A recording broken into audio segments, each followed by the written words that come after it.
guys, it's Rob from Expedition Team Overland. We're here with Zach from Midland. He is here to discuss the hot new GMRS radio on the market, the MXT-500. How you doing, Zach? Hey, Rob, doing really well. Thanks for having me back on again. Hey, it's a pleasure. For everything that Midland has supported the channel, I appreciate it. So you guys got this new pizza delivery communications device to help out, right, on the trail? That's right. Yeah, so I'm not sure how well you can see it on the camera behind me, but the MXT-500, we launched it on January 11th. We've been trying to, market it pretty hard. So you may have seen it Facebook, pop-ups, Instagram, things like that. But we've also got a lot of review videos. But here it is, the MXT-500 50-watt GMRS radio. We're excited to be able to launch it and get the product out there and answer any questions people have about the product. So, no, it's a great product. I got to do some demo on it before it launched. The waterproof features are a really cool feature that you guys have, I think, for the Jeeping community and the ATVs. That's gonna, in the dust, that's really gonna help out. Can you describe some of what the waterproofing is and how it is waterproofed? Yeah, so we have it rated to IP66 waterproof, and we did that mainly for open air vehicles. There's a lot of open air Jeeps at the events we go to. Obviously, like ATV, UTVs, the side-by-sides, they're primarily all open air. And so we want people to be able to use it during rugged conditions if they're going through mud, going through dust. And that's a big problem, other than just the water, like elements getting in, like the dust can really gum up the microphone and make the life of the product shorter. So the IP66 will help not just in wet conditions, but in dusty conditions as well, which is basically anytime you're off-roading, in my experience. I think I know I've driven a lot with the roof off and gotten caught at the restaurants with the roof off, and it's rained unexpectedly, and come to a wet Jeep and you just don't know if your radio is going to work or steering wheel controls. But it's nice to know that when you spend a couple $100s on this radio, it's not going to be damaged in the with the elements. Yep. What do you get in the box? There's been a bunch of unboxing videos, but when you open up the box, it's ready to go, is it not? Yeah, so that's the cool thing about this radio compared to a lot of, basically all the other 50 watts that you can purchase here in the U.S. With them, you have to buy an antenna mount, things of that nature. You're good to go with your purchase with the MXT-500. You get the radio, you get the microphone, you get this magnetic mount antenna, very strong magnet too. You have to use a lot of power to get it off there, so it's not going to come off on the trail. And it comes with a 2.1 dBi antenna. The reason we have such a large magnet base here is because a lot of people like to upgrade their antennas. We have a couple upgradable antennas available online, and so you can easily just screw this off, and then you can grab one of the upgraded antennas like our MXT-A25 or our MXT-A26 whip antenna. You'll screw it on, and even with with this taller antenna, there's more force that can be played, more leverage there.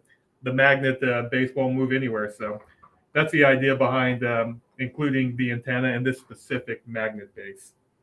Well, that's really great that you can interchange all those radios, because with the lower wattage radios, you get a small little ducky antenna, right? That's not interchangeable.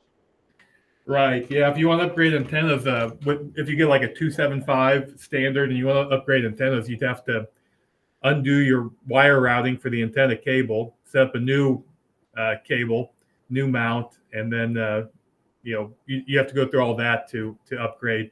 With this, you can upgrade antennas just by unscrewing, screwing back on. Take less than a minute. Can you for the uneducated radio person like myself, what's the difference in the three antennas you have?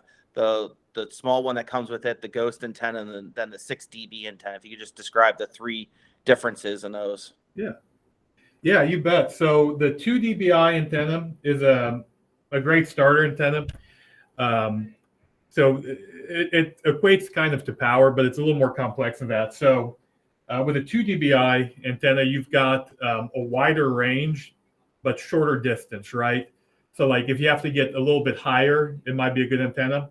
And then with the 3 dB antenna, right, it gets a little more elongated. So if you're flat, this will go more forward less up, but at a further distance. Even more so with the 6 dB, right? As you go up in dB, the range gets longer, but also gets a little bit more narrow. So each antenna has its application. I always recommend to people, you may not think the 2.1 dBi antenna is worth keeping, but there may be some applications where, it's very hilly and you're in somewhat close distance that the 2 dBi antenna might work a little better just because it's got a less of a narrow, elongated, trajectory to it. Okay, so if you're at a Jeep Jamboree that's in, say, Kentucky, where you have not tall mountains but more hills and valleys, and you're just talking to your 15 Jeep Convoy, what would be the antenna choice for that? Well, I typically recommend for most applications the 3 dB antenna. Okay. And so this will give you, decent, penetrating power and decent length, but you still also have a little more height than like something like the 6 dB, where you get maximum distance like horizontally, but you don't get a lot of, the up-down range. One feature that I really was pushing for many years was the NOAA Weather Channel. So if you wanted, are those pretty easy to set up? Because I've never had those except on my MXT-275, which I only had in my Jeep for a short period of time. That's a plug and play system, correct? You don't really have to set anything up. No, you should be good to go. You can just hit the Weather Channel. It'll take you through a weather scan. Weather alerts should come, automatically if they're available. So, it's as simple as a button push, and you can be scanning, Weather Channel. So you're on one, you can scroll through to whatever channel you want. Then you can scan until you get a reception. And so it'll pick up little things there. But for me, it always seems to come back, at least in my location, to channel 1. And that's where I get the weather alerts. Is there a pretty wide coverage network of the NOAA stations? Oh yeah, across the country. Very wide. They've got a very good network, antenna network towers where you can get these transmissions out. There's very few places where NOAA can't reach you. I think the only place really they can't get to you is like certain spots in like Alaska maybe. But it's everywhere. Even if you're off grid, these transmissions for the NOAA weather will still reach you in your radio. And they're very generic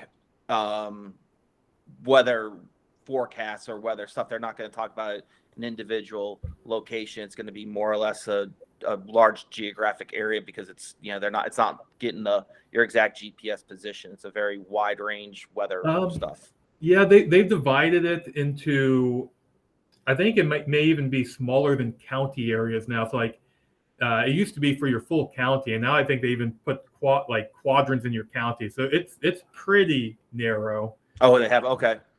But yeah, it's gonna be that's good for, especially if you're in your neck of the woods with tornadoes and such like that you can have that turned on, or if you're winter camping and a snow squall moves through. I think that's going to be a real nice feature to keep on.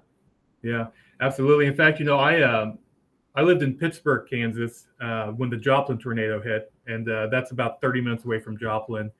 And I remember, at the time, and I don't know if you know too much about the Joplin tornado, but I think it's the deadliest tornado that happened in U.S. history. And it was like, gosh, it's got to be close to 10 years ago now when it occurred. I can vaguely remember it. Yeah, but so what happened there, and what happens a lot of times is people depend on their cell phones to get these weather alerts. But the cell phone towers can't send this message out to everyone. Like there's too many numbers, and it doesn't go out in time. They call it the cell phone tower latency, right? And so like I went there after the event. I was working at a restaurant at the time. We donated some food and water, but like people are getting the alerts 3 hours after the event happened because the cell phones can't get in time. But with NOAA Weather Radio, and that's another big product we sell is just the radios, like weather radio. You get it immediately. There's no latency. You get the warning, and you can respond accordingly. Oh, that's huge. That's huge. I forgot about the cell phone. Yeah, everyone thinks their phones are going to save their lives, but unfortunately, when you get those Amber alerts and all that, they might be significantly delayed. Yeah. The programming of it. Oh, yeah. It's pretty cool. Unfortunately, I can't do it because I'm a Mac guy, but the programming, that's a really cool feature I just found out about that you guys have. I think that's in most of your radios, right? No, so we've only got programming software for the MXT-400 and now the MXT-500. Okay. We'll be coming out with the 575. As of right now, we're not offering a programming option for that. But yeah, so this is a very easy program. Any cable, USB-A or whatever your computer is, to USB-C that can transport data. You plug it in. Software is available online right on the product page. Download it. You can go in, set all of your channel settings, and you even have 7 empty channels, right? Which are the 8 through 14, the FRS channels. So we can't use them because you can't transmit on FRS with a radio like this. It's against FCC regulations. But what you can do is you can take those empty channels, program whatever frequency you want between 400 and 480. And if it's not a GMRS channel, it'll be listen only. If it is a GMRS channel, you can transmit and listen. So like a lot of people, like if they travel and have, let's say, they're in towns 45 minutes apart, and like both towns have a repeater they use that's on channel 15, right? So they can have their normal channel 15 set up for the first repeater, and then go into like channel 8, set that up with the channel 15 frequency, and put in their second repeater frequency or tones that they use. And so it gives you an extra 7 channels that you can set up, and just in case you have overlap if you travel and whatnot. That's really cool. So in the Jeeping community, if you wanted to have your own frequency or channel for your club or your trail ride, you can dedicate that frequency. Then everyone in your group could go to that channel. It's not private, but makes it a little bit easier for everyone to have to reprogram the radio or change the channels. They could just go to one dedicated channel, it sounds like. Yeah, I mean that's something else you can do with it for sure. Yeah, you could take one of those and and of course it's got to be a GMRS frequency, so it would be one of the 1 through 7 or 15 through 22 frequencies. But then you could put whatever subcode you want on it, and then keep the regular channel completely open. That's really cool. We use when I was in Colorado just to play around with it. We use the privacy codes, and that was kind of interesting to play with. Takes a little bit longer. You have to wait for the channel to open up. You have to wait an extra second or so. Can you just talk about that real quickly? Because I don't think a lot of people use those features that open up a lot more channels and frequencies for everybody else. If you're in a busy place like Moab or Ouray, Colorado, or a Jeep Jamboree or something like that. Yeah, no, privacy tones are important, and we get a lot. And you're right, a lot of people don't know about it. In fact, one of the big customer service questions we get all the time is they'll say, "Hey, I can receive on my radio, but I can't transmit." And usually, what the problem is they don't understand that the people that they're trying to transmit to have a privacy code. And privacy code's not a very good term for it. It's actually a nuisance code, right? Your conversations are never private. So what the privacy code actually does is it cuts out all other transmissions that aren't on that sub frequency. But like your transmission, even though it's on that sub frequency, would go out to the open channel. So if you're using channel 15 with a sub frequency or a privacy tone, you would transmit, and anybody who was on 15 who didn't have any codes on would hear you. But you've got that code on, so all the people who are transmitting on 15 without that sub frequency, you don't hear them. So it's really a nuisance code. It's not a privacy code, but a lot of people use it. And yeah, that's a question we get a lot because people aren't familiar with it. They're like, "Hey, I'm not transmitting. I'm hitting the button, but nobody can hear me." Well, it's typically because the people you're trying to communicate with have a privacy tone on.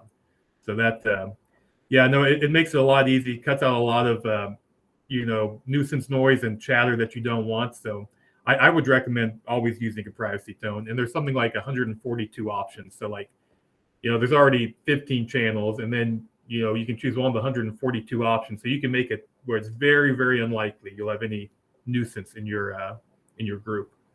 All right, guys. So we're back. We had some technical difficulties, and so Zach here is describing. We talked about the privacy channels.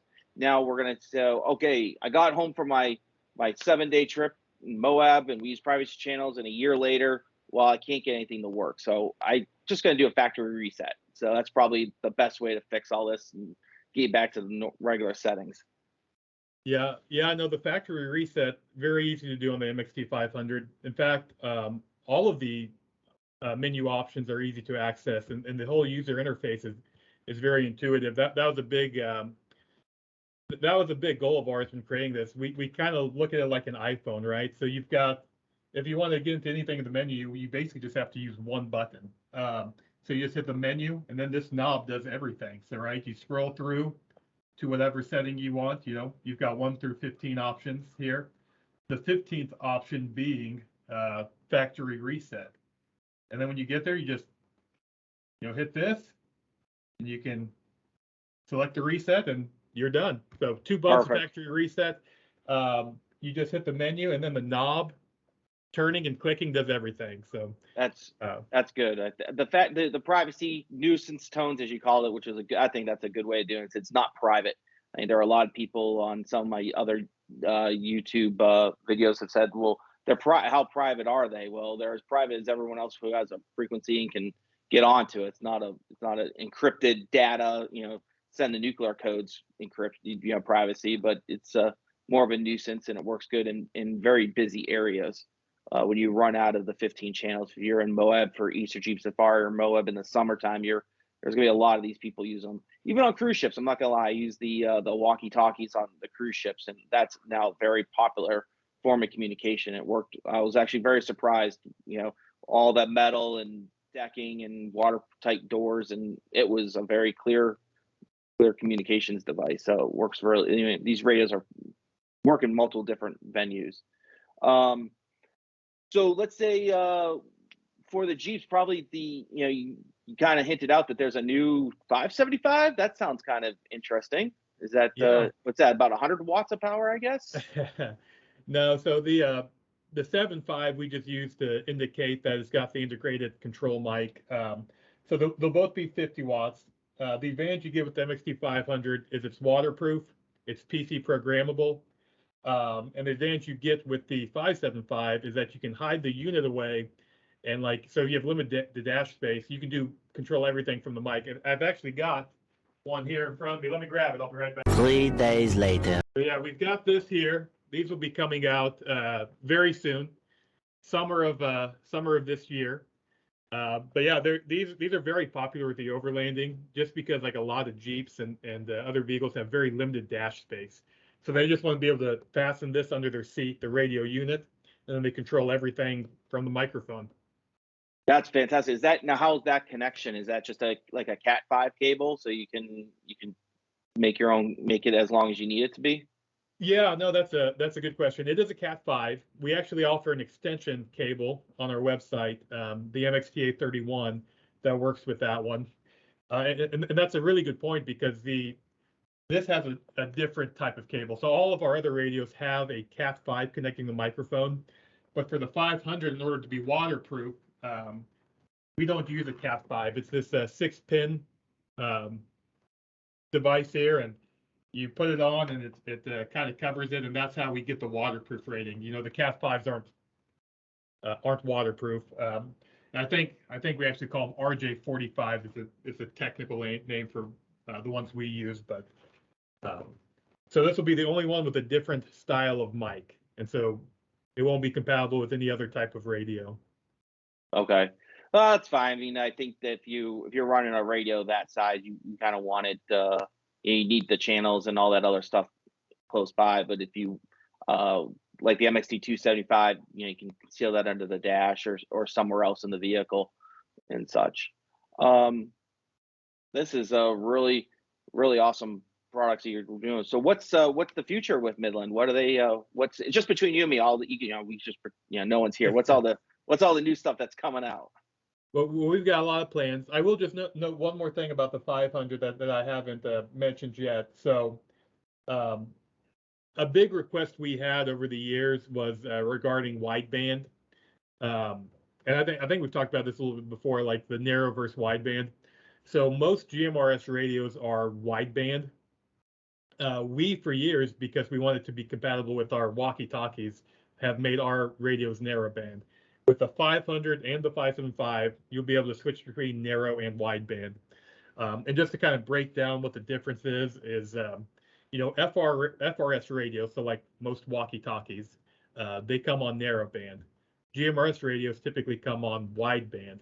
If you're communicating from narrow to wideband, the audio will be lessened a little bit. So you want to match what the other user, what the person you're communicating with is using.